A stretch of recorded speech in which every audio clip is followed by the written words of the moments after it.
is survey the situation and understood that with this action, with this strike, that he would create a giant smokescreen that clouds and distracts around the issue of impeachment. You know, when some people die, you don't know what the impact's going to be. When Princess Diana died, for example, there was a huge emotional outpouring. Elvis Presley in our culture. It turns out that this general we killed was a beloved hero of the Iranian people, to the point where, look at the people we got pictures of now, these enormous crowds coming out. There's no American emotion in this case, but there's a hell of a lot of emotion on the other side. He was a war hero, the commander of Iran's feared Quds force.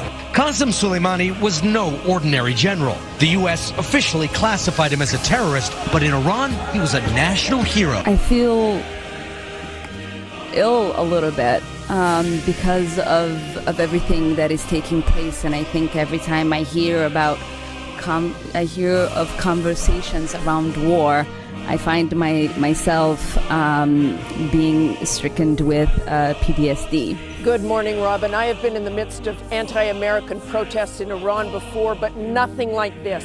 A powerful combination of grief and anger with shouts of death to America echoing through the streets around us. He's regarded as personally incredibly brave. The troops love him. I was trying to think of somebody, and I was thinking of de Gaulle. A revered figure in Iran and some other places in the Middle East. Smart, charismatic, ruthless, strategic, and bold. His power made Iranians proud. You know, Russia has been implicated under Putin with assassinating dissidents. So once you're in the business of assassination, you unleash some very, very terrible forces. Soleimani was in charge of spreading Iranian influence around the world, and he was extremely good at it. He is think of the French Foreign Legion, if you will. By killing Qasem Soleimani, the U.S. has stripped Iran of an inspirational military leader. President Trump recklessly assassinated Qasem Soleimani. He had no evidence of an imminent threat or attack. And as girls, things can happen to our bodies that are not our choice. And I wouldn't have been able to do this without employing a woman's right to choose. But the people who wrote the Constitution did not understand that slavery was a bad thing and did not respect civil rights. There's two ways people know when something is important.